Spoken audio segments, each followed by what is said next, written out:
Hey everybody, welcome back to Foil Fridays. This is Tucker with MACkiteboarding.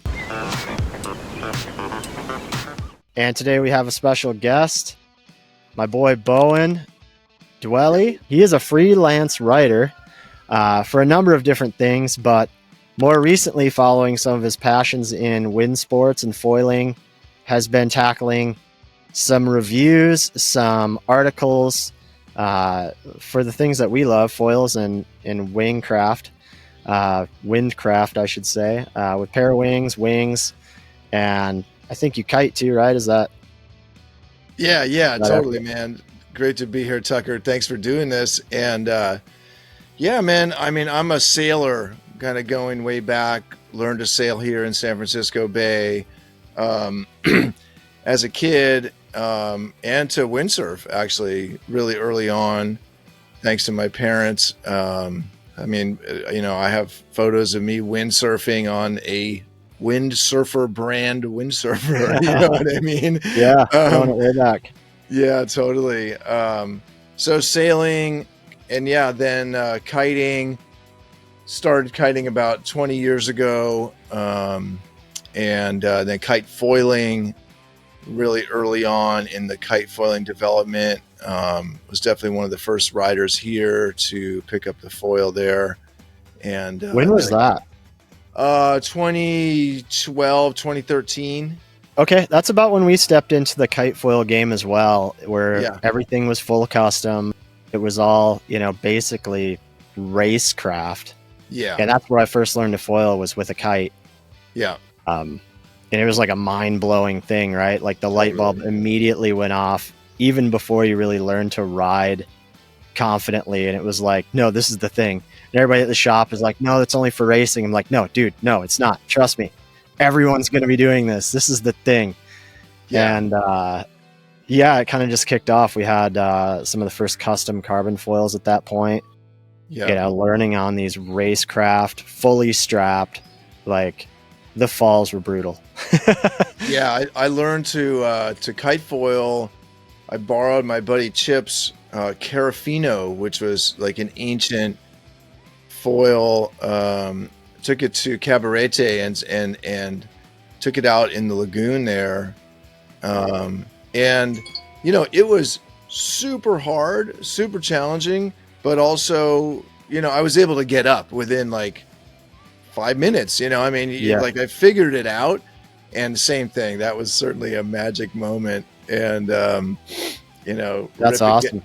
Getting ripped across the lagoon there. And then, we all started foiling, kite foiling in the bay here. And then of course, winging and now parawinging, of course.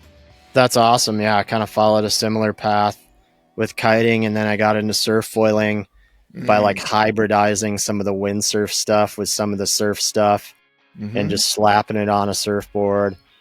Yeah. And that was right at the start. I mean, no one was really making surf foils at that point, except maybe GoFoil. But yeah, just making it happen. And I've surfed my whole life. So throwing that in with foiling, which I learned to do kiting. And that was like, again, another like boom, mind blowing moment where you're like, oh my goodness, this is a new game. This is something completely unseen and unreal. And you're doing all this like in the world-class surf foiling mecca of Western Michigan. Is that right? Yeah, Lake Michigan. Western Lots Michigan. Lots of fetch. We don't get a lot of wind and waves in the warmer months. Like right now, it's July, and we'll get rideable days, 2-3 days a week, especially if you're willing to drive, an hour or something. But really, our season is like September through January, depending on the year, and that's where you get your epic sessions. Where it's blowing, it's stormy, the waves are whipping up, and by surfing standards, it's by no means world class. Every spot has its day if you know where to go, and it can get quite good. But growing up surfing here is always like you're searching, and 99% of the time it's like, oh, it's not quite as good as I hoped, or it's okay, but it'd be so much better if this or that. And a lot of that I think comes down to swell period. We don't have ocean swell period. So, a head high day, it might only be 5 to 6 seconds. And that's the predominant swell, not even the choppy mix up stuff. But for foiling, oh man, it's unreal. It's a foil skate park.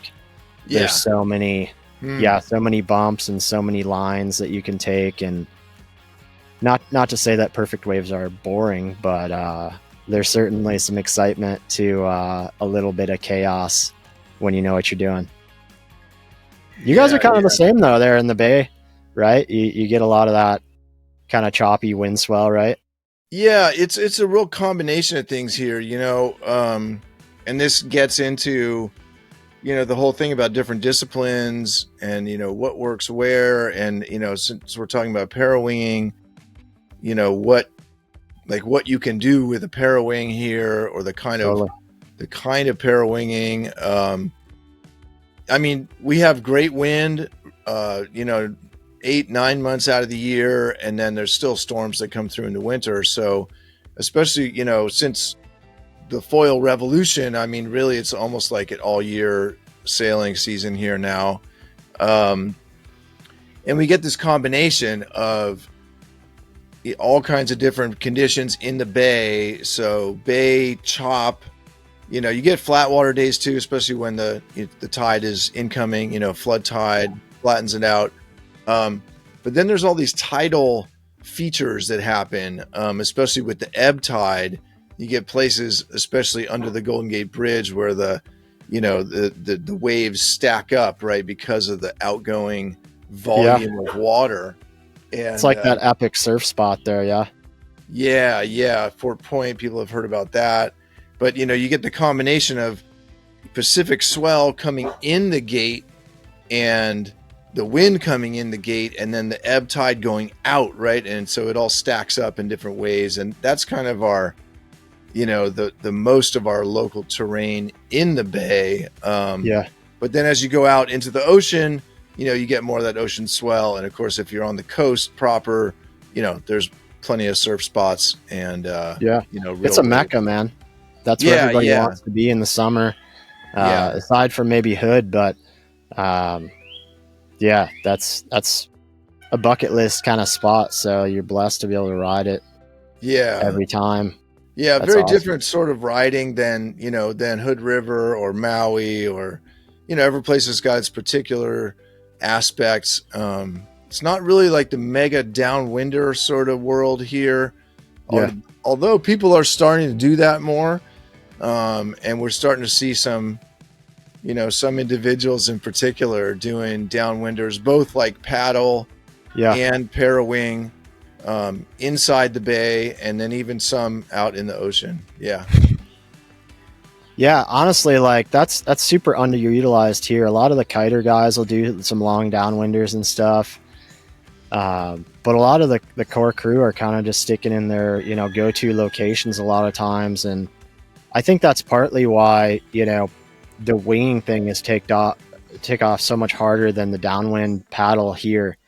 It's not that the conditions aren't doable here downwind, but it's so much easier just to stick in that same spot where the break is great, or it's just a quick easy in and out in an hour or two.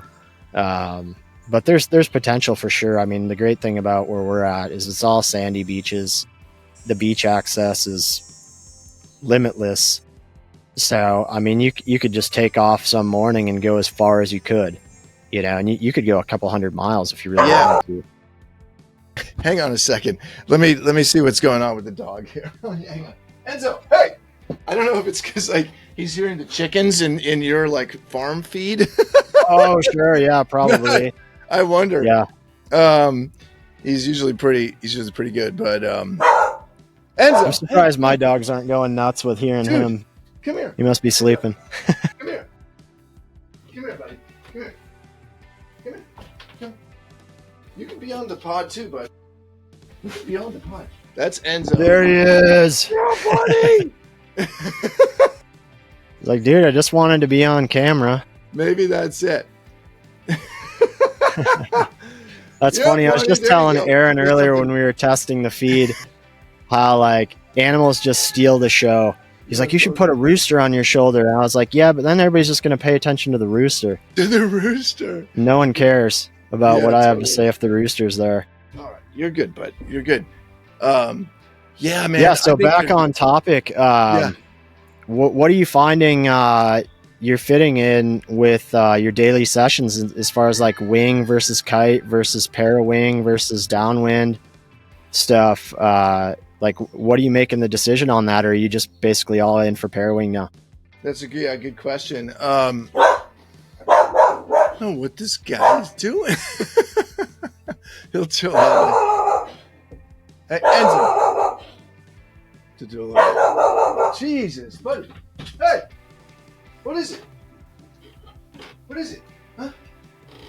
What is it? There's nobody out there. Hey. Oh, that's cool, man. We can just edit any of this out, so it's no stress as long as you're cool. Yeah, it'll be good. He's hearing somebody out there. I can see. He's like, what? Dude, I'm protecting you. So like, dude, come on. Yeah, so you're just asking about like, the different disciplines and. Yeah, how are you making the decision when you go out for the day? Are you like, no, I'm just all parawing all the time now, or are you kind of mixing it up depending on the conditions? And I mean, this year, honestly, I've been mostly parawinging, and buddy, come on, this can't continue constantly. It won't. This year, I've been. Jesus. All right. Hey, dude, sit down. Sit down. Sit down. Relax. I don't know what's going on. It just took you out for a minute. So chill out. So this year has been amazing. It's like this is the year that I really got into the parawing. And I mean, that's true for most people, right. Yeah. Aside from a few pioneers, so I started the year doing a lot of winging still. And then, as we got into the season started to heat up in kind of March, I'd say, I started really working hard on this big comparo for the Inertia. And,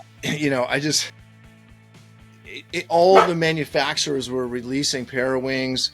And, fortunately, I was able to get my hands on almost all of them. I know that, you've also had the opportunity to ride a whole ton of these parawings too.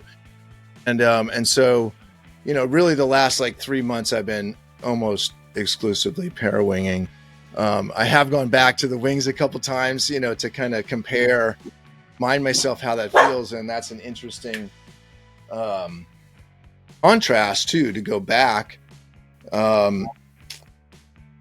But conditions wise, I mean, I've been out, on the parawings also on plenty of days that like aren't good parawinging days. You know what I mean? Like flat water, no bumps, just to get the testing done, but also to see how they work right in the kind of sailing conditions, that we have here. That's part of the conditions that we have.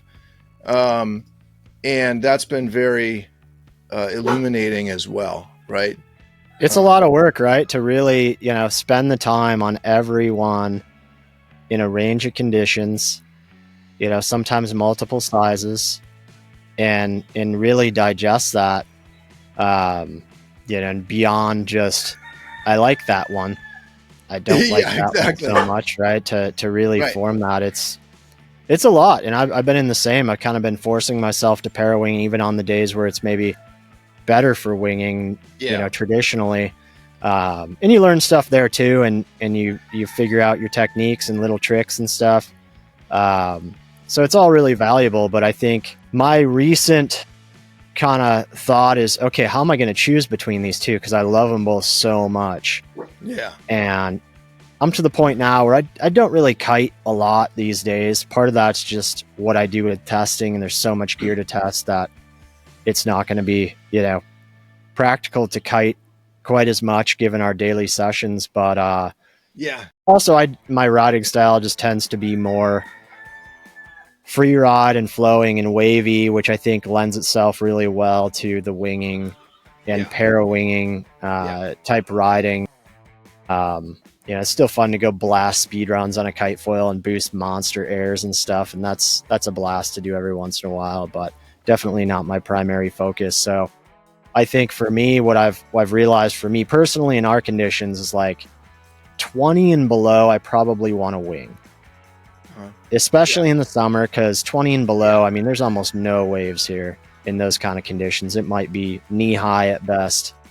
So having that wing, to use more actively, almost like a windsurf sail, and get those little bumps and boosts and have those free ride tricks and freestyle tricks, in your back pocket to keep the progression alive and the excitement alive. Is the way I've kind of approached it outside of just testing.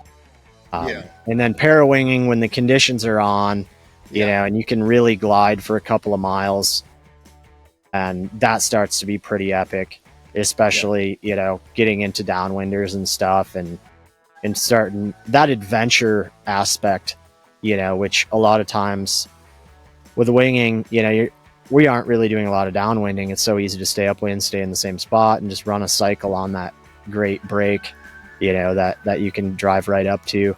But yeah, with the parawinging thing, I think the adventure portion of it and the experience of going on a send is a really cool fact, and it's really, exciting, I think, for almost anybody, right? You don't need to be a pro level rider to enjoy a 10-mile downwinder with your friends or more or whatever, if you're going to stretch your limits or you have more time or whatever.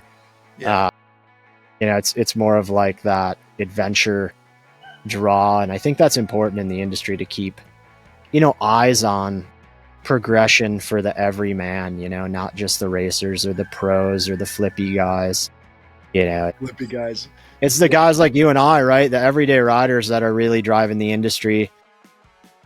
And we got to keep that in mind, I think, making content and reviews and products even for the brands. It's all about the everyman at the end of the day. It's cool to have F1 cars, but you're not going to sell that to a family of four, right?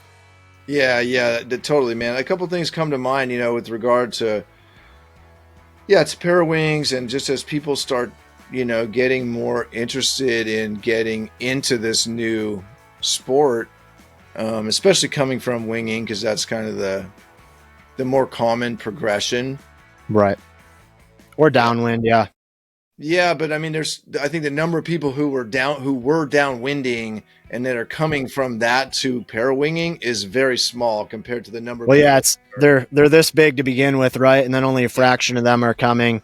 That's right. I think more will in the long term, but it's more the wind sports progression, and kite. And so one thing that I emphasize to people is like, parawings were invented for downwinding, but they're not just for downwinding.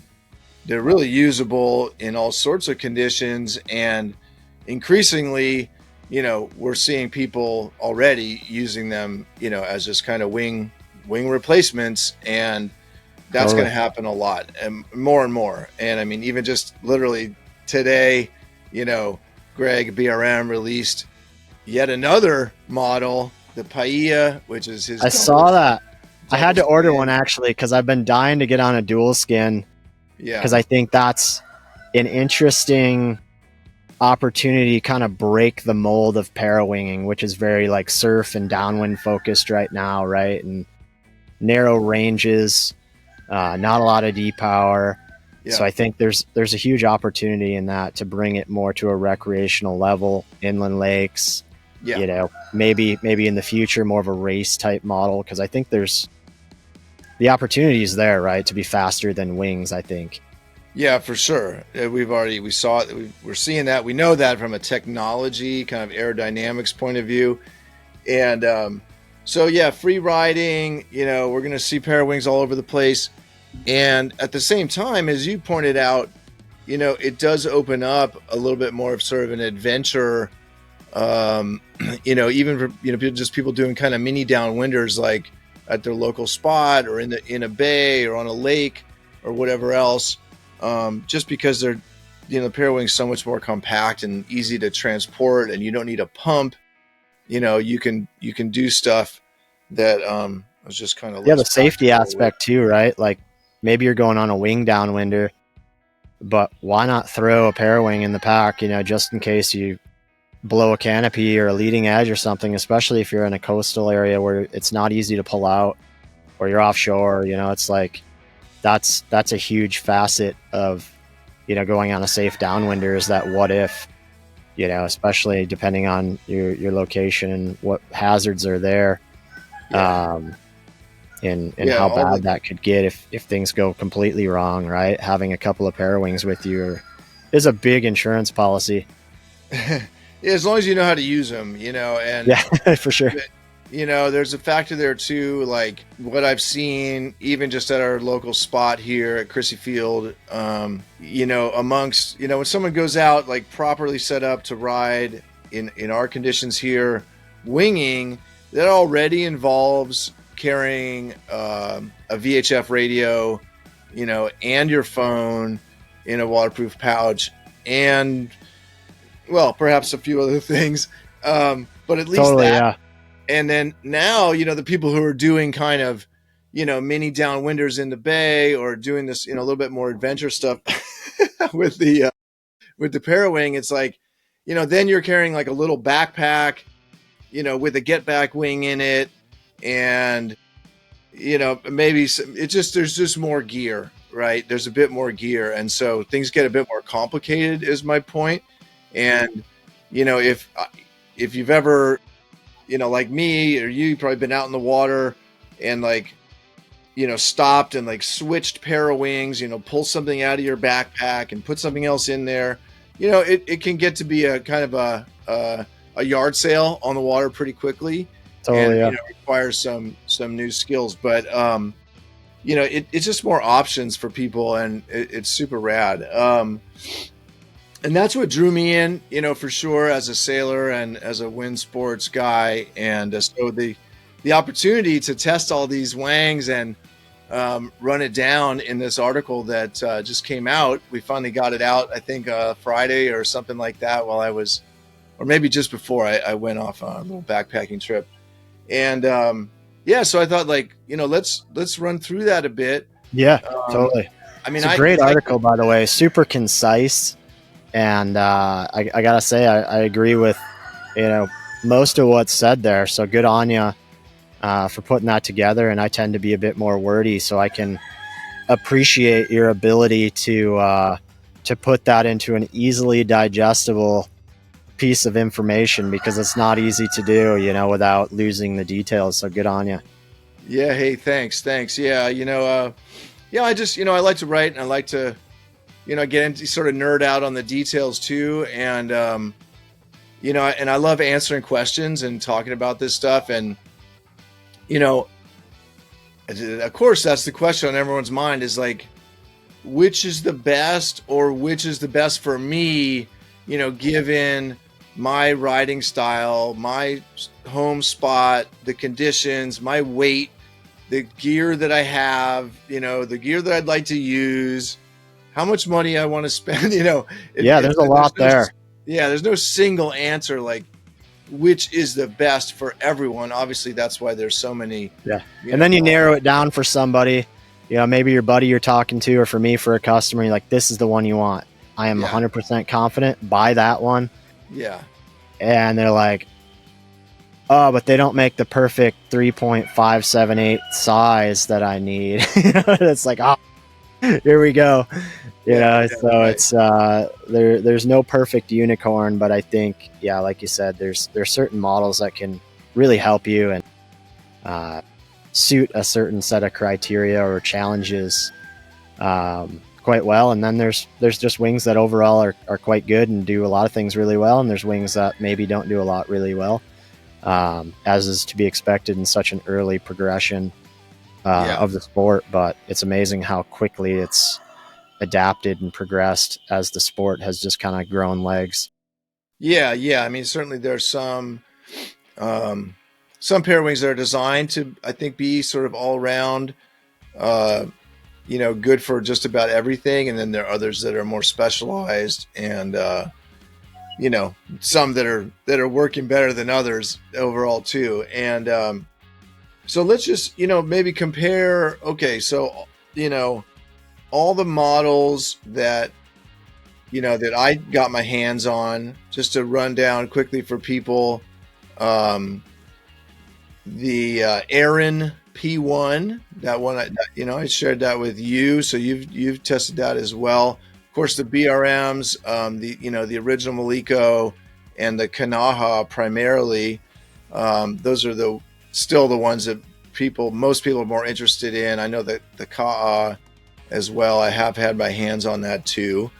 And then the Flow D-Wing, the F-One, of course, the Frigate, and also their inflatable K-Wing, the Plume, Flysurfer POW, Duotone, Stash, North Ranger, Nash. Morph. Thank you.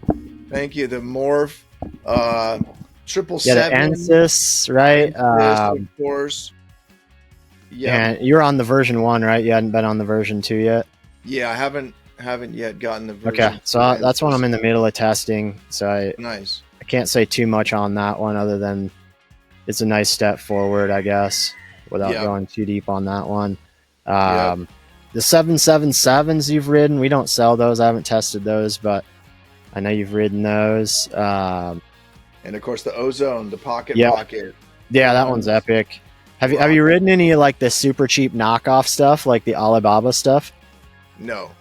Okay, yeah, it's always an interesting comparison. They usually flop, but sometimes they make something semi-usable, so I was curious.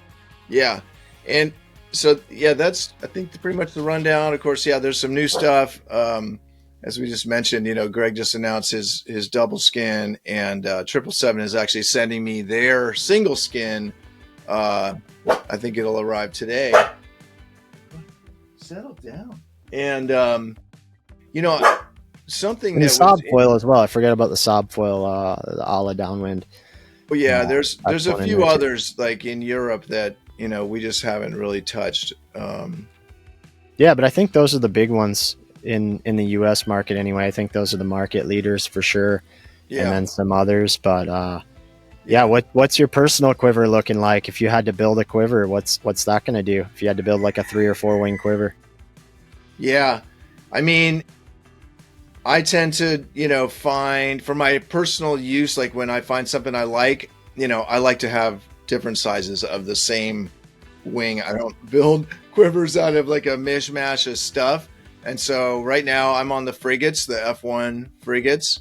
Nice. And I was going to say, like, well, because to me, that is right now the best all around Parawing, that does everything really well. And it's very hard for me to find fault with the frigate, in terms of all the characteristics that I looked at.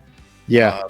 From low end to high end to, speed and upwind angle and packability and collapsibility, maneuverability, all that. Yeah. All the things, comfort and the details, like the size of the bar and the harness line that's included and works well, and the color coding and all these things, right? It was interesting, over the course of, testing, and you probably experienced the same thing, because even like a month and a half ago, or, not that long ago, before the frigate and the Flysurfer came out, it was really Ozone, BRM, and Flow. And there was... Yeah, and before that, it was Flow.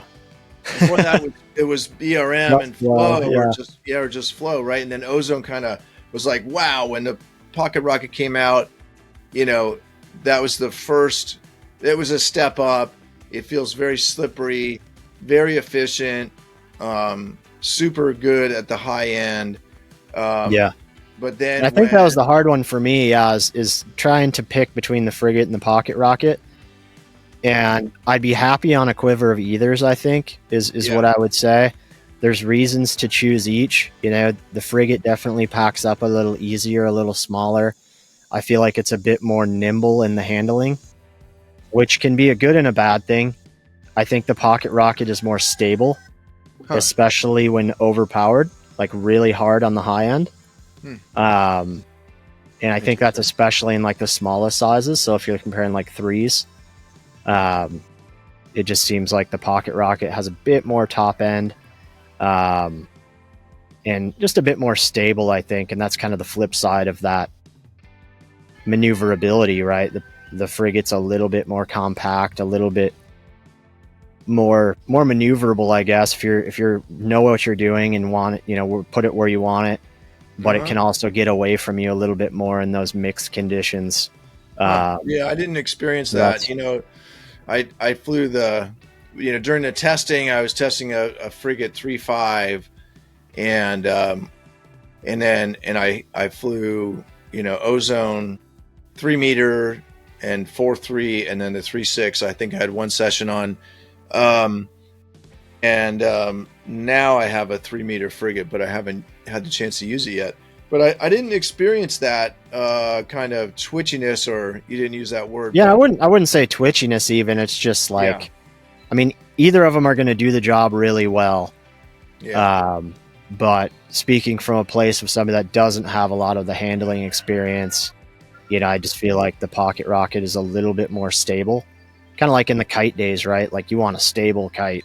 You don't want that thing to get away from you when you're not looking at it. You can turn your mind off it a little bit.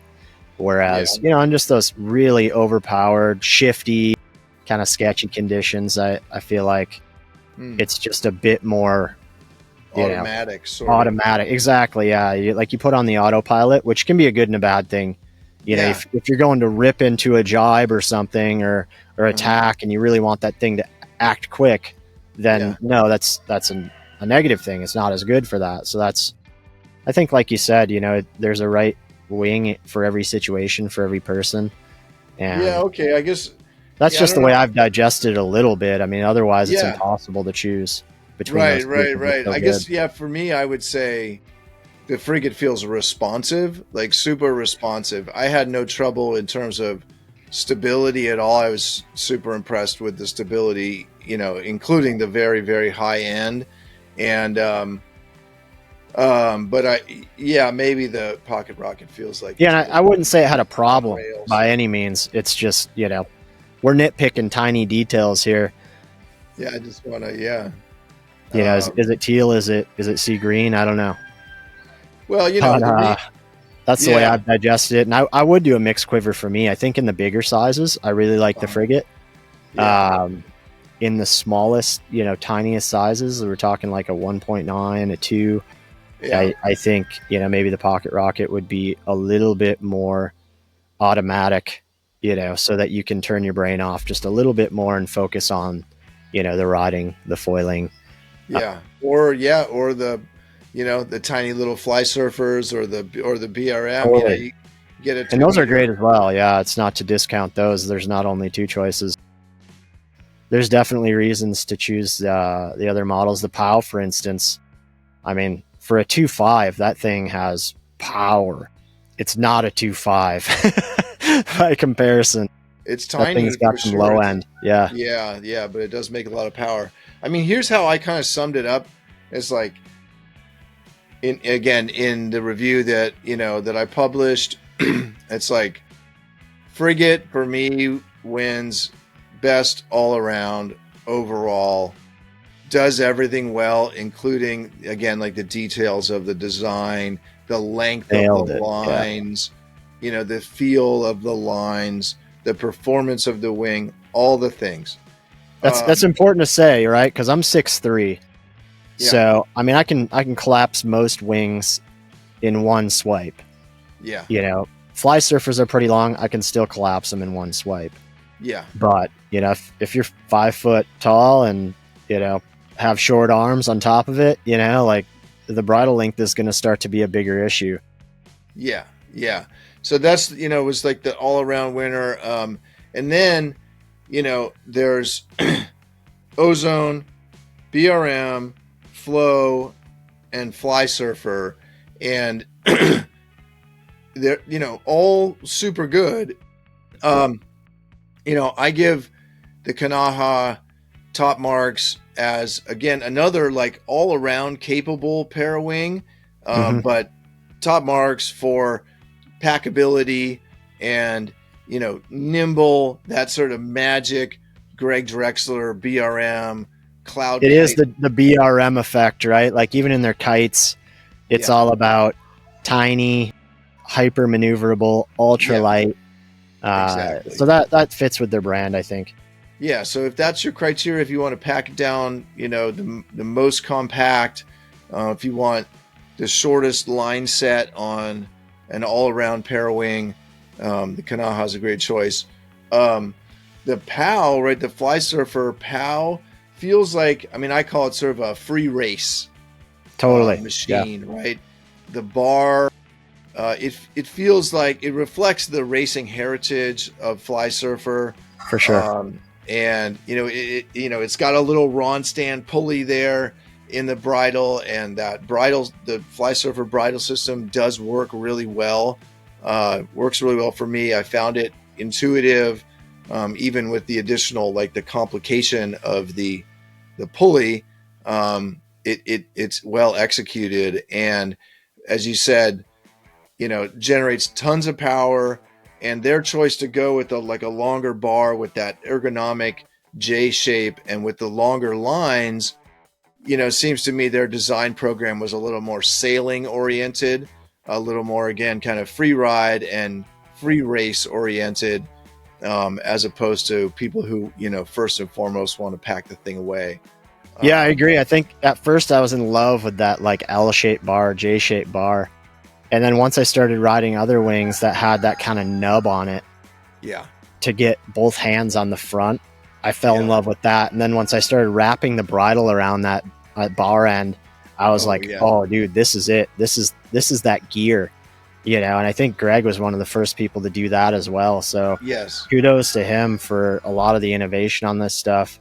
But yeah, that applies to most models, and some like it more than others, but man, it's such a simple, quick little trick to what does that do for you? I've tried it a little bit, but what does that do? You wrap the A's around the end of the bar. Greg put it out there as like a light wind, adjustment. Is that what? Yeah, it's a weird thing. It's different depending on the wing. So some wings I find that are more like downwind oriented. Doing that gets that leading edge to punch in a little bit more. Yeah. And flatten the profile or whatever it does, just to make a little bit more of that drive off the front rather than downwind. And it also lightens the bar pressure and changes the angle that the bar flies at.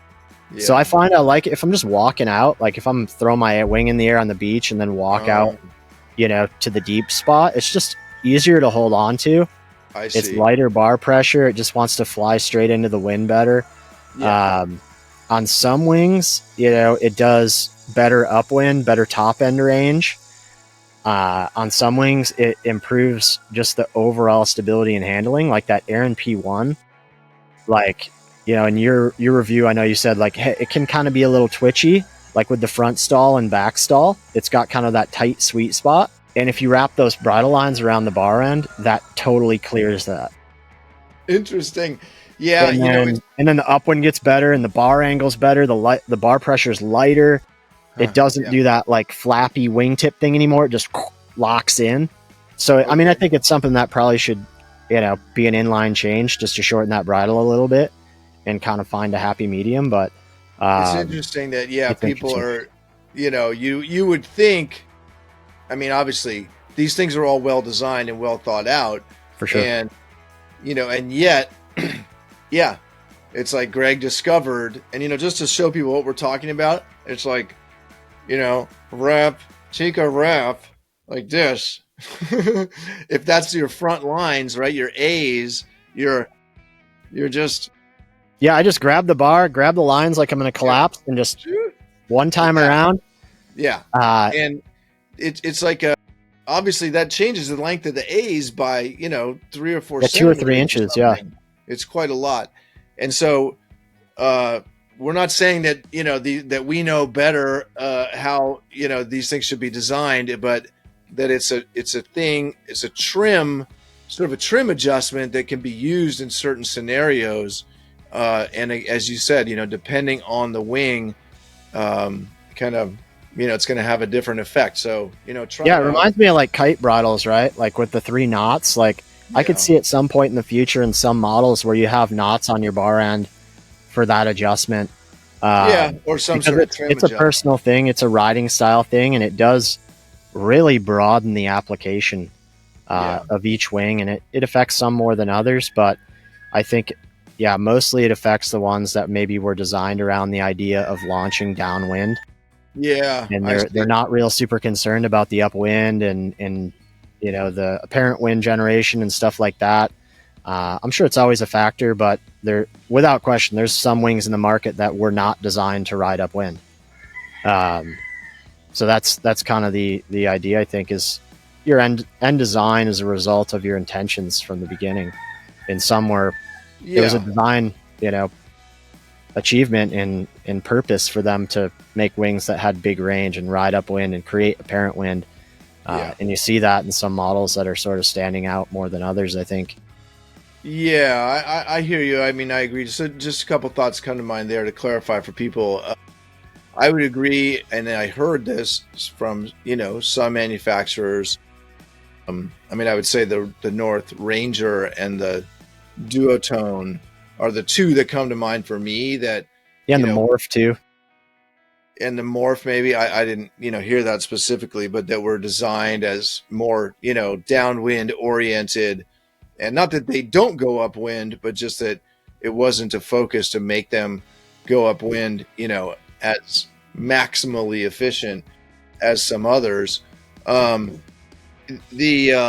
Aeryn P1, I mean, I was really quite impressed with the performance, and it absolutely goes upwind, really well, but not quite as well as, these, like the top 5. There is a actually honorable mention though at 30-35% cheaper than some of the leading models. I think that's an argument to be made. Me being a Dutchman and also a father of 5, the great almighty budget would be a real thing for me. If I was buying these out of pocket, I'd probably be buying an Aeryn P1 or a secondhand wing. And the durability would also be a major factor, because I'd be like, man, this is a big investment for me. I'm spending more money on wings than my truck. This thing has to last me 5 years or better. Right. So now you're starting to talk about, durability of the materials. You want something heavier weight, easy to repair, things that aren't going to lose performance quickly. And then, that's almost an opposing design point as lightest, most packable. Those are the ones that are going to blow out first, generally, that are going to have the more high demand maintenance, which is okay. For some people, I'm totally okay with it here, doing what I do. But the reality of budgets are a real thing. So I think it's important to maintain that, and I think it's totally, still a usable wing, stowable wing. And in that review, I got sort of roasted in the comments by a few people that were like, just saying how, how could you even compare this to the Frigate or whatever? And it's like, well, I mean, you can with the price point, I think. If they're both the same price, the Frigate would be the clear winner. But I think there's still honorable mentions to be made at the price consideration. Absolutely, yeah. And I mean, I would, as a rider, like if I had, I mean, any of these 6 now that we've mentioned, Frigate, that is F-One Frigate, Ozone, BRM, Flysurfer, Flow, Aeryn, I'd be happy with any of those. If someone gave me a couple of them to, as a quiver, no doubt. And And just on the durability thing, or just to, because there were a couple of specific innovations or things that Aeryn did specifically there. All the lines are the same length, and they all run direct, clean with no splicing, no knots. Clean, man. It's like running your hands through wet spaghetti. Yeah, the Dyneema is so strong, no stretch, right? No friction, and yes, the canopy is a thicker material. But to your point, it's not going to blow out. It probably will last a longer time. You can, it stays drier longer. It tends to crumple less when you're redeploying it. There are advantages to it for sure. And then, it doesn't pack down as small as you might imagine, or as big as you might imagine, because since you have that stiffer material, you don't need so many ribs and things to create that shape is something I noticed on theirs. I mean, it probably has half as many ribs as the F1 does. And that's just the way they've gone about the design, but without question, the way the material has an effect on that. So it's, the way the material is probably, I don't know, 2 or 3 times as heavy duty. Yeah, it's like a 56. It doesn't pack down 3 times the size, right? It packs down maybe 30% larger, which isn't a huge problem. I still can fit the 4 meter in the smallest stash belts I have, no problem. Got it. Cool. Yeah, that's good to hear. Yeah, same here. So yeah, I mean, that's the kind of rundown on, like on the top 6, and was that your conclusion too from all your testing? Is there anyone else like at the moment that you would include there? That's, it's hard to say because there's so many different situations, but I think for me, my top choices for sure, Frigate and Pocket Rocket at the top end for performance, for upwind, for range, for the kind of riding I do. Awesome, no compromise kind of a choice. Yeah. Budget wise, I mean, if you only have $2,500 to spend, I'd rather have 3 Aeryn P1s than 2 of any other wing. Interesting. So if that's a consideration, I mean, it's going to get you out and ride in conditions that a 2-wing quiver won't, and you can learn to deal with the rest. That's a point. It really, that's a good point. It depends on where you're riding, what sort of wind range you deal with. And what you want to ride in, right? There's a lot of people that are like, dude, I never want to ride over 30 knots of wind. Yeah. Or under 17, or under 20. Yeah, totally. Yeah, that's a key thing, whether you need like a 2 or a 3 wang quiver, key consideration. Yeah, right on. But then, the Flysurfer POW, right in there too, just depending on your style. I think for bigger guys, for people that want to ride the smallest possible wing, that's a great choice for that. And there's reasons to choose almost every wing in the market right now. Has some kind of specific application, and I think they're all aptly priced for their performance and material build and everything. I don't think anyone's off in left field too bad. I just missed Felipe from Flow. He came through San Francisco here on his way to Hood River, and I was up in the mountains myself, so I missed him. But I know that, first of all, just to say, like, Flow D-Wing, it's been a killer Parawing, and very much in the... One of the easiest to fly, I would say. One of the easiest to learn on. Easiest to learn. Yeah, solid performer, great power. And I know there's already some design tweaks from the kind of V1 in the smaller sizes of the D wings, and then Felipe told me that that he's got protos for kind of a V2 D wing already, so that's one of the things that's coming soon. We already mentioned BRM Paia, their double skin, and again a triple. You haven't ridden that, have you? Or have you ridden that? No. Yeah, I'd imagine it's going to have some great range, good upwind ability. Yeah, it's obviously not going to be a pack down king. Probably not a stellar beginner rider choice, but you will see. I think it'll be interesting. I think people are going to be surprised as to the I'm sure it's very user friendly, actually, given just Greg's, design philosophy. Might be the magic ticket for those gusty conditions like mountain lakes and stuff, or if you got, just kind of a nasty, gusty wind. Sometimes we get our norths can be pretty punchy here. And for pre-riding, I think for people that aren't, there's a lot of people that just aren't ever going to pack it down. They might collapse the Parawing, for a few minutes here and there. Totally.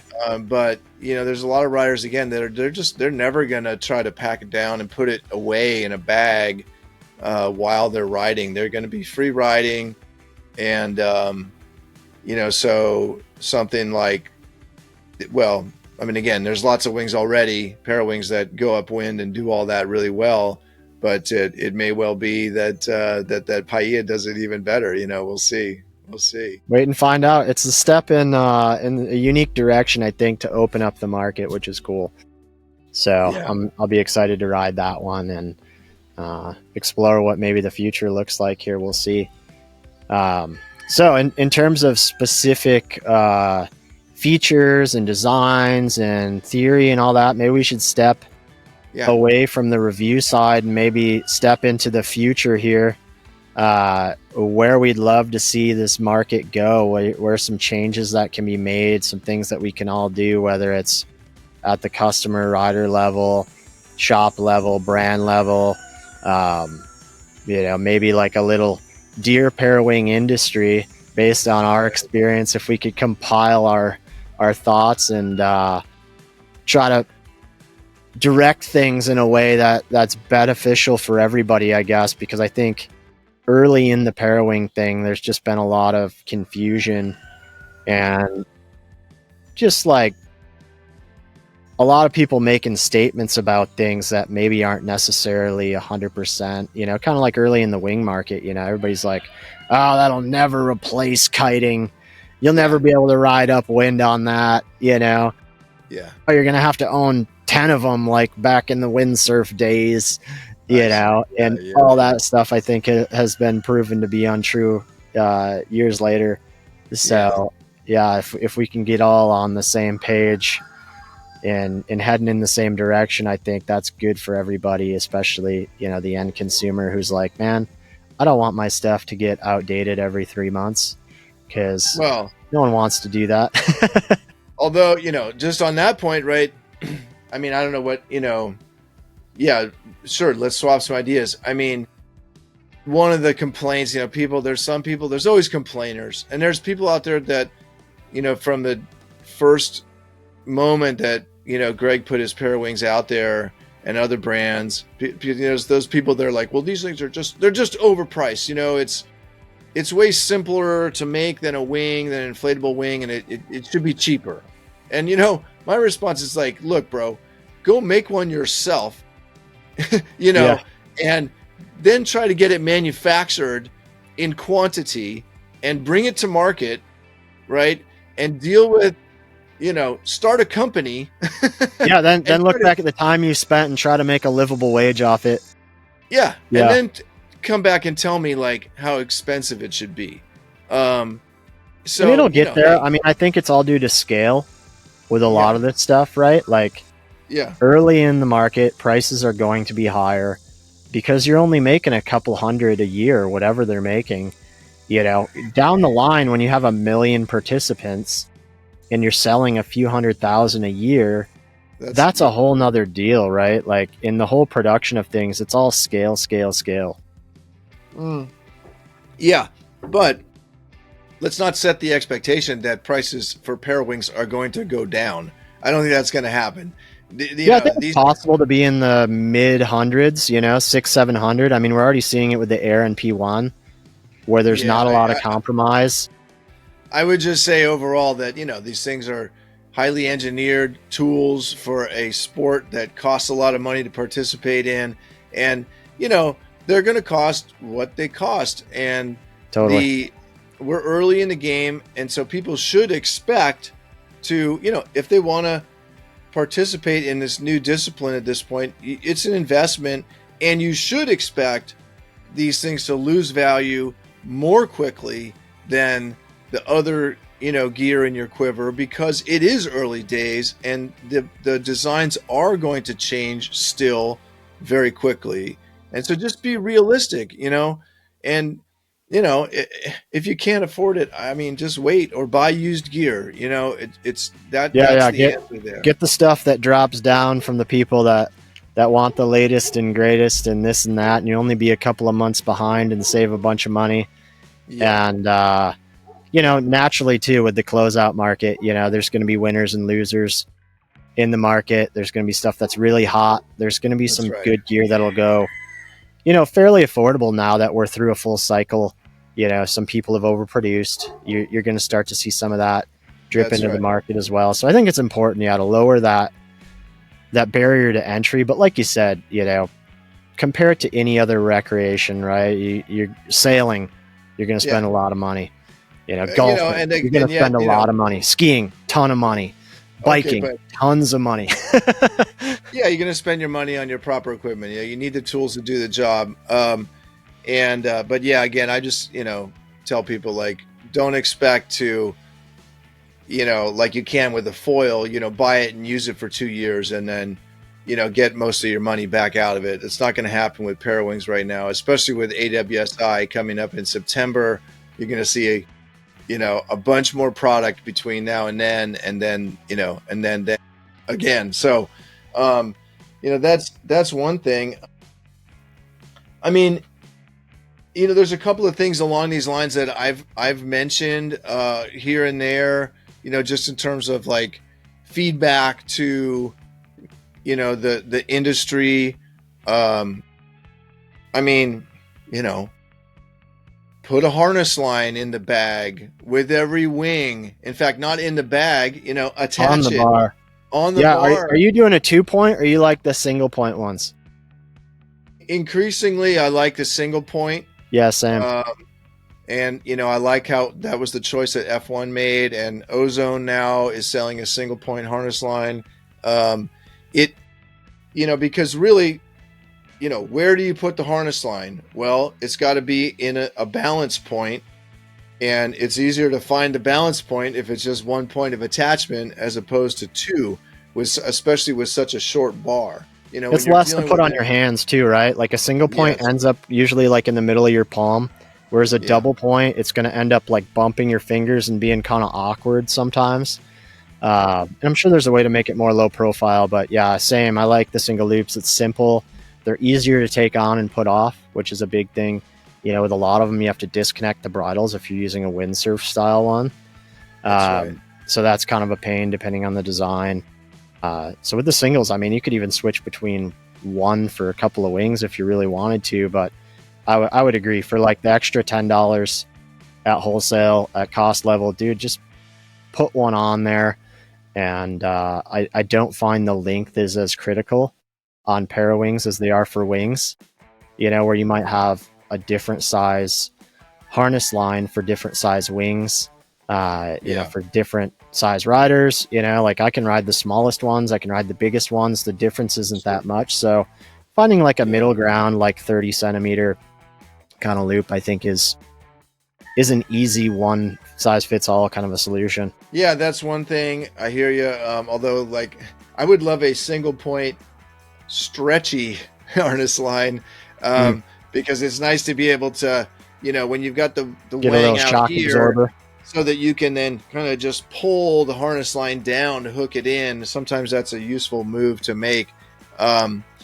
Related, and this really came up a fair bit during my testing, is, the bridle attachments to the lines, in my opinion, they should not move around. Okay. Sure. And they should at least not move around easily.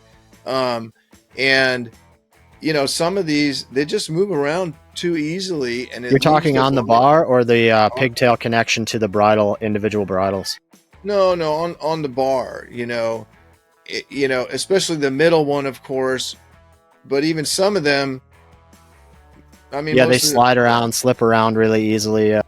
It leaves the rider just confused as to, like, well, should I move this? Should it be moving?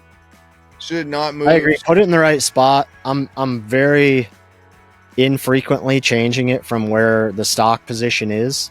Yeah. And it does change the feel a little bit, but it's not It's gonna change a improving lot. things when you're moving away from that kind of designated spot. I would say the front bridle length, that wraparound or that shortening of that little front bridle there is way more critical than the middle bridle attachment to the bar. Well, but it changed. Yeah, I mean, man, if you move the middle attachment, you know, it changes. Yeah, an inch in either direction changes it quite a bit. But if you go more than maybe a half inch, now it's kind of like it changes it, but it just makes it worse. Yeah, it just makes it right. worse. Like Exactly. It's not changing it in a good way. You know, and if, on the other hand, if the designer's intention is for that to be a tuning option for the rider, well, hey, yeah, tell them why. Give a scale. Yeah, Hey. and the F1 or excuse me, the Flysurfer does have kind of a section there where it's a different color EVA, and you know, gives you like an indication of where you might want it. So that's good, but I find it flies best in the middle. Is kind of my feeling after moving it around a little bit and trying some different things. But yeah, I mean, obviously there's going to be more and more content coming out from, you know, the manufacturers themselves and that sort of thing. But this is an opportunity to, you know, for the brands, the manufacturers, the designers to get ahead, right? And just don't let confusion linger, you know, out there, right? Don't let people get their hands on your gear and questions kind of come up, right? Again, you know, that did happen for me, even as an expert rider. You know, I'm like, I've got this thing in my hands and it's like, well, what should I be doing here? Especially since a lot of people are self-taught at this point. It's not like kiteboarding where you're going to go teach or go to a school and a lesson center and follow a criteria and a program. Like most people are self-taught. Winging too, you know, it's a sport that you can just go out and do it if you have the gear, relatively safely if you're at, you know, a good spot for learning. Yeah. So the more we can lead people, the more we can coach people and make it, you know, stupid easy, the better, you know, because we get people all the time, you know, they're, oh, I want to return this gear. I tried it. I couldn't do it. You know, like, okay, well, how much time did you spend? Half hour? In what kind of wind? 10 knots? Yeah, it didn't work. Okay, well, maybe give it a little longer. Maybe go out in some proper conditions and, you know, we'll coach you through this, but like, don't give up yet. You know, well, that's like people who struggle is part of our sports. I'm sure you get this happening too. Someone sees you with your Parawing like in the parking lot, and it's like, hey man, can I check that out? And I'm like, actually, here, no, because you're gonna try to fly it. It's not gonna work because the wind is all obstructed and, you know, whatever, and you're gonna be like, oh, these things suck. It's like, no, don't do that to yourself. You know, go out on the beach where it's clear, unobstructed wind, you know, where there's a proper breeze, and then the thing flies itself, you know. Right. Yeah. Point it where you want it to go. You point it where you want it to go. Exactly. You know. Yeah, for sure. What else comes to mind for you in terms of, you know? Yeah, I think safety thing is a big thing, and that's, you know, kind of goes along with that learning process, you know, like, I think as an industry, we could do a lot better to help people make good decisions, right? Mm-hmm. Like if you go and you're going to learn to sail, you go to a sailing school, they're going to walk you through all that stuff, teach you the knots, stuff like that. In kiteboarding, we've done really well, you know, establishing those schools and protocols. And, you know, we've supported that with a lot of, you know, videos and stuff online to try to help that. And I think we can do the same thing in parawinging. You know, what are the standard practices that help you have a safe session? You know, what are the protocols for a plan B, a plan C, you know, how to have a safe session in what conditions and all those kinds of things, I think is just stuff everybody can do better at. You know, because as much as we'd like to think everybody thinks through things that way, not everybody comes from that same background and has the same, you know, wind sports and in water sports, you know, thought, you know, where you're a longtime kiter or a sailor and you realize what goes into, you know, a somewhat sketchy session to make it safe, or, you know, a real long adventure to make it doable and safe and all that kind of stuff. I just talked to a really good customer earlier this week, and he just got through this whole ordeal where he was riding out in Lake Erie, and they left this huge piece of stainless conduit or whatever it is, this huge drain pipe. It's like 30 feet long, just floating around in the water. Gnarly. In the middle of nowhere. Yeah. And he ran into it and sliced his leg way down deep. Oh my God. And was in a bad position. And then he went, got stitched up, you know, thought he was all good, comes down with a major fever the next day. Infection. Yeah. And he's getting septic. So they're like, you got to come in. We got to, you know, pull fragments out of your stuff and do all this and that. And thankfully, he's okay. And he's on the path to recovery with no, you know, real major issues, but that could have went, you know, a different direction pretty fast. So yeah, you know, it's not always the stuff that comes to mind, but in a situation like that, you know, if you're riding alone, if you don't have a phone or a radio, you know, if you're a long ways off from where you can get help, that situation is real serious all of a sudden, on something that was completely out of your control. So I think, just helping everybody before they go to a session, you know, what's my plan B? What's my plan C? You know, in the wildest fetches of my imagination, would I ever think that I'm going to run into a 30-foot culvert pipe in the middle of 100-foot deep water? No. Yeah, but it's hard to. It happened. Right. Hard to practice for. But yeah, I mean, I would like on that tip, you know, I would mention a couple things because, where we ride, it's serious conditions where. Yeah, you can't just go out and learn there, right? Well, you can, and actually, and people do, and it's, you know, we're not discouraging that, but. You got to know the conditions. You got to know the spot. You got to talk to the locals, all the standard stuff. And on top of that, you know, if you're headed out into open water, it's like bring your phone in a waterproof pouch. The one I like is Stash 7, I think it's called. I get them on Amazon. Cool. Yeah. Bring your phone, and we all ride with radios as well, with a VHF, a little handheld submersible VHF. You know, Uniden and others, again, you get them on Amazon. Standard equipment for where you guys are. I mean, you're in a major shipping lane. You got current dragging you out to sea, right? On top of that, all the crazy currents there in the bay.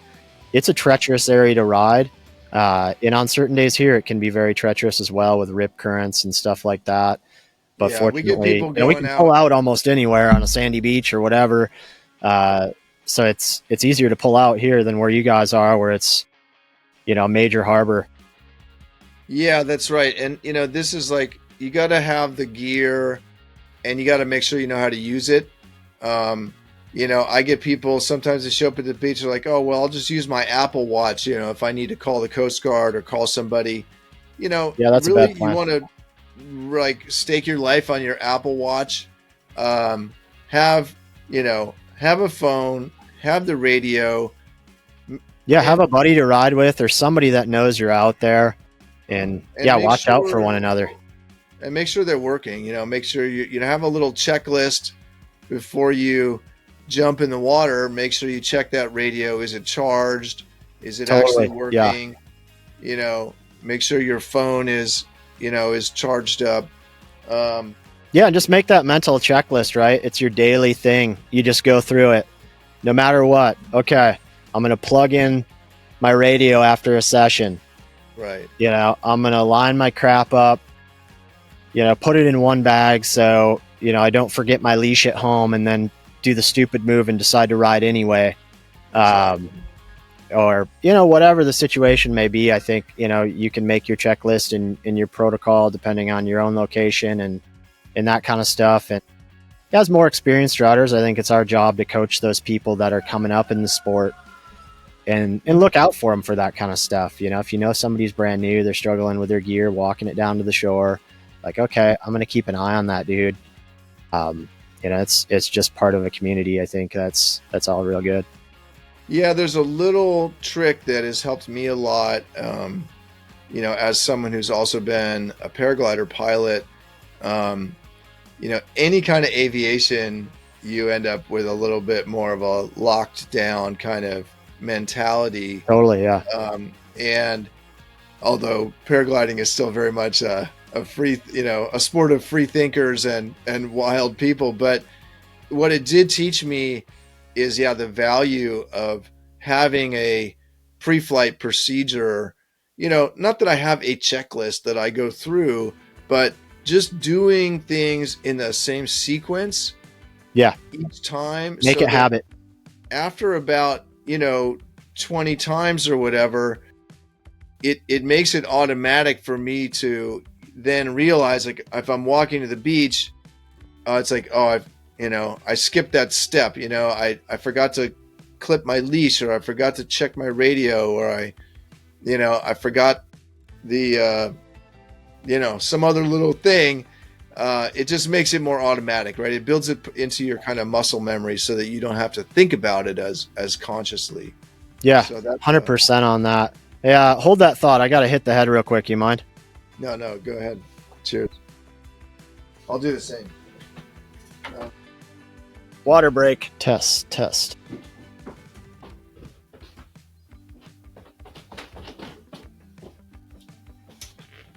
Yo.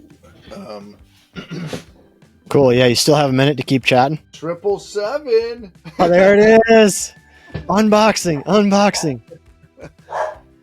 Jeez. Enzo. Hey, buddy. Relax. Good God. But yeah, back to the point on things in the industry moving forward that can help everybody, I think. Yeah.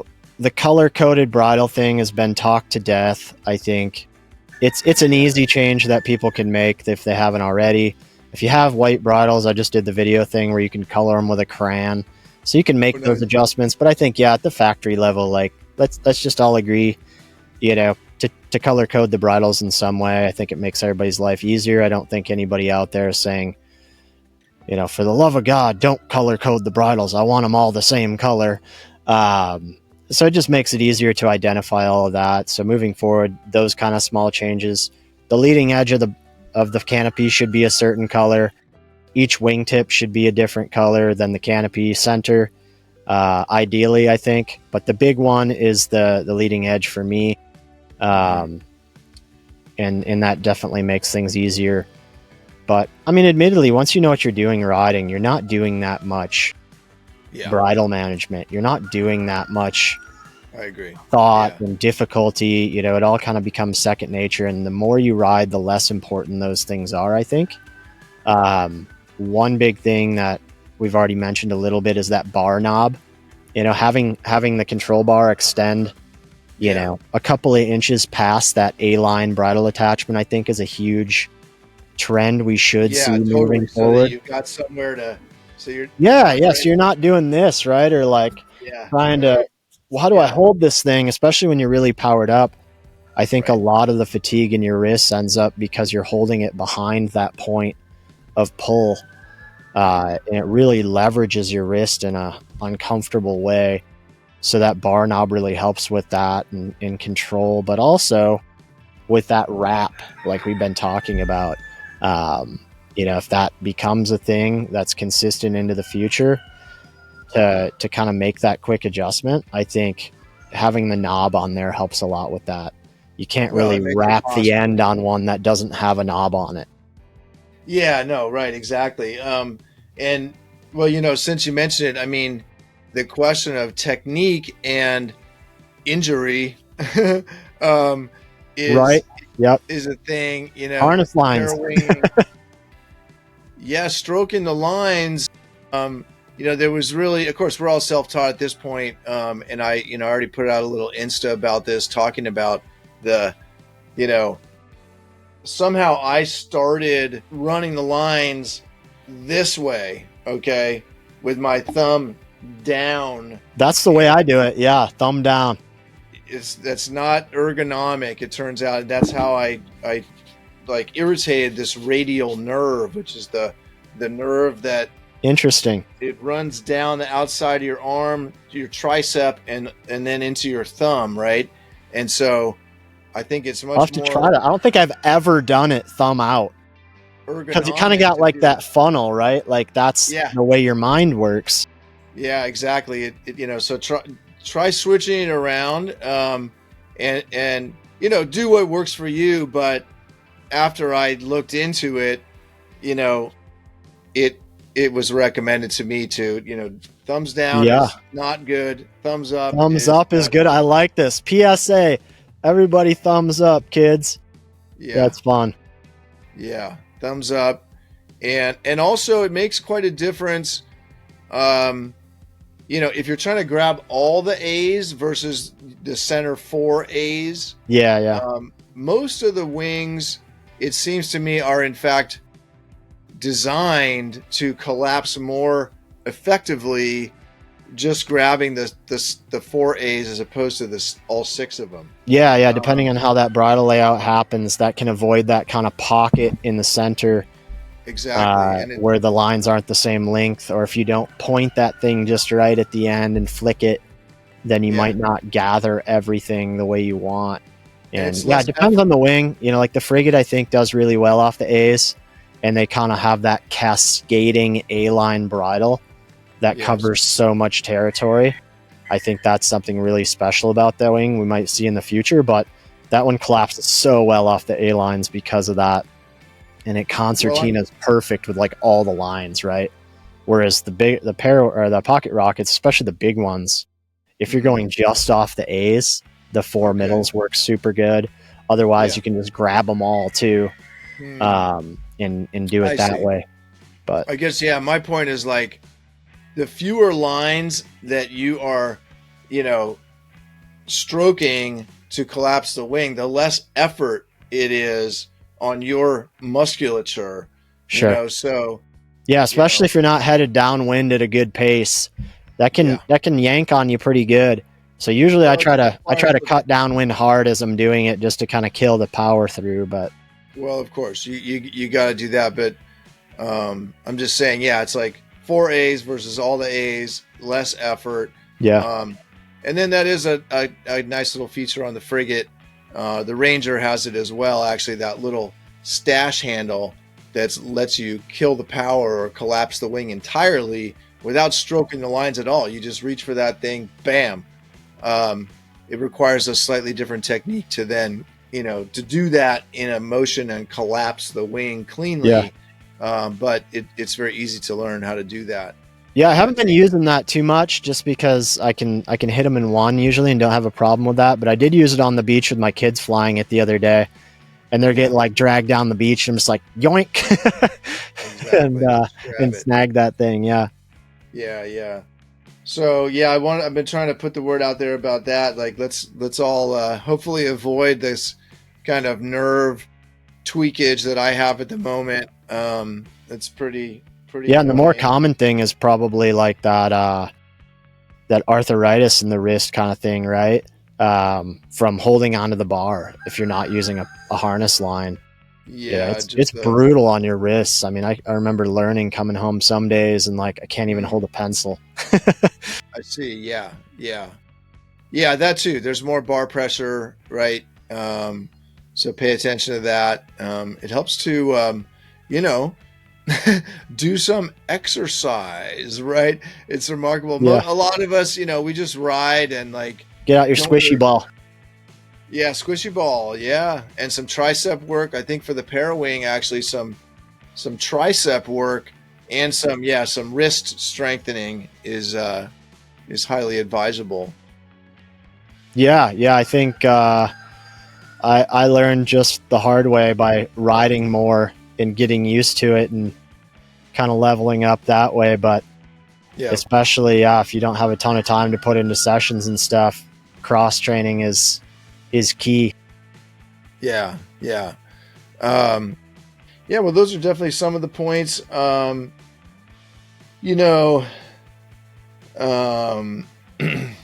else? Would I say? I mean, we could, let's start to wrap it up here, but F1, I will say, has done a great job now with the material that they put out just recently with the official launch of the frigate. Yeah. There's some very clear writing and accompanying video that they've put out that explains, the features of the product and like what it's designed for, what it does well. And also in F1's case, because they also have this K-wing, the comparison of a Parawing, the frigate, their Parawing, and the K-wing. And, I would just invite, and Greg also does an outstanding job of this with his, all the BRM products, right? And that just providing the thought process from the designer's point of view, of which not every designer is able to do that, right? Like they can design, Exactly. but they can't always bring it down to like the everyman level. And like realistically, this is what this means for your everyday session. Yeah, they can just tech talk it to death, and they know why they made their decisions in, this high level design speak, but bringing it down to like, well, that's cool, but like, why would I want that ultimately? Sometimes is muted a little bit. In practical terms, absolutely. I think there's, the brands that do a good job of that, it pays them back. It's really worthwhile. It builds trust and loyalty, and it allows people to make, informed decisions on their own behalf, as opposed to just kind of like, here's a killer video of a pro rider, well, you can make any gear, look good in the, Totally. in the hands of an expert. Right. Yeah. And that just because the expert can do things on it doesn't mean you can. And the race gear is perfectly that case, right? It's a totally different animal. It is not the right choice for most riders. It's the opposite of the right choice for most riders. They have a really specific set of criteria, whereas most people are after, usability, ease of use, range. Yeah. Just let me go ride and have fun and not think about the gears is sort of the mentality I think is right for a lot of people. So totally. that's a different thing. So it also keeps the brands honest, right? Not that anybody would throw something out there willy-nilly, but I think some industries have a way of tech talking things to death and marketing speaking things and gimmickry. These kinds of sports don't lend themselves to being gimmicky in a good way, I would say. It's not like getting a new iPhone that can all of a sudden do 20 different things. Like, no, we're looking to do one thing. Keep it simple, keep it effective, durable, easy to service. Those are the things that I think are really good for where we're at. Let's not overcomplicate it. Like maybe the windsurf industry did at one point. Let's keep it, accessible. And my vision for things, I'd love to see, foiling sports get to a point of like family sports like skiing or sailing, where you can take anybody out, have a blast, everybody has a good time. Everybody doesn't need to be racing, but everybody can enjoy a good powder day. And I think that's kind of the core of our sports. Yeah, right. Well, yeah, man. I mean, there's something for everybody, absolutely. And I'm stoked here, to be riding, different things and exploring this whole new world, Wang's world. That's what I call it. Yeah, keep it up, man. You're doing a great job. Because I got. It's awesome to be able to chat with you, as another person that's put a lot of time into testing and marinating on all of that, especially beyond just, the what do I like best. I think that's something that, you guys do a really good job at. I feel like we have historically done a really good job of stepping out of just what does Tucker want to ride? What does Tucker like best? Yeah. And trying to step into some different shoes and say, okay, well, this isn't my day-to-day driver, but what situation would this thing really broaden my experience and help me to level up the stoke on, you know, a certain type of criteria or a rider level or a certain riding style. I think, you know, that's the lens that a lot of the testing can look through, because it's, you talk to 10 different people, they're going to say 10 different things about what the best wing and size is, right? So it's cool to chat with you for a bit. So thanks for making the time on that. Yeah, my pleasure. Yeah, it's been super rad here, and yeah, I mean, every day of the week, you know, I get more just questions in inbox, you know, people wanting to shift over, you know, wing to wing, and it's an exciting time, and just say that to everybody, you know, like if you got questions, like, feel free to reach out. You can find me on Instagram, Bowen Dwelle. My name's right there. That's how you find me. You know, this big piece that we just put up on the Inertia, just go to theinertia.com under the gear section. And of course, you know, it's a really concise look, and it's dead on. You know, if you want a quick read on what are the major parawings in the market, what is the unbiased look of what they can do for you and some of their features, that is that. You can always jump into some of our other YouTube videos where I go and drone on a little longer about things and play what if and all that kind of stuff, and do some direct comparisons, which are always fun, beyond the more broad stuff. So there's the rabbit holes to jump down, and we're always here too. Business hours, jump on our live chat, give us a call, send an email.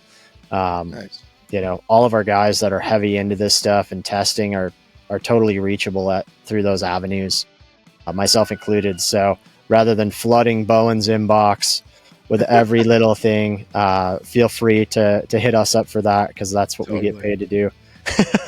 let Bowen focus on his testing and writing. Well, hey, all good. I mean, I love chatting with people, you know, and you can also, you know, you can find me on Substack.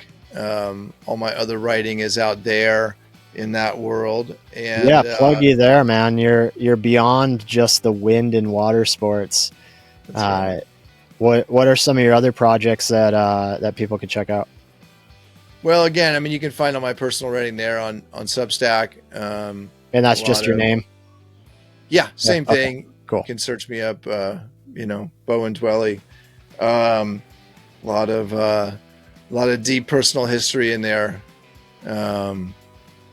So, you know, if you're interested in the world of intuition and the world of my experience with depression and addiction over the years, growing up in San Francisco, all ties in too, you know, with adventure sports and, you know, with learning to navigate the world in a, you know, just a more satisfying and positive way. That's good. Yeah, I think that's good reading for anybody. And you have a way with words, man. So keep up all the good work on all fronts. Yeah, cheers. Thanks, dude. Yeah, man, I think that's it. I'll be back to Wang's World here, and I'm going to unbox this. Yeah, the search continues, man, for the mythical unicorn. Yeah. Right on, Tucker. Thanks a lot for the conversation, man. It was a pleasure. Yeah, you as well, man. Thanks for taking the time, and anything we can ever do for you, man, just let us know. Hey, cheers. I appreciate it.